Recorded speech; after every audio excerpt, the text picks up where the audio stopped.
and we'll be going through several topics for this training. We're going to be starting out with the bottle design process. We're going to be talking about how do we talk about the materials and process and performance of the bottles that we're going to be designing. Some of the elements of the bottle design, the finishes, bases, and parametric bottle design. Talking about some of the properties and prediction capabilities that we might want to bring to bear on the design that we have, and some tips on bottle design.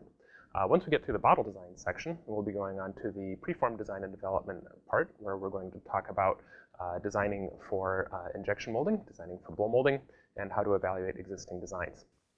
So how do we go about designing the bottles that we have to design on a day-to-day basis in our own jobs?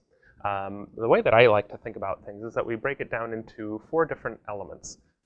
So let's take a look at this example here. This is a very simple estimate, or a very simple way to get an estimate of what might be coming into or going out of a package. Part the mold on the corners rather than on just the faces. There can be some limitations to that in certain instances, for instance, when there's a grip in the way.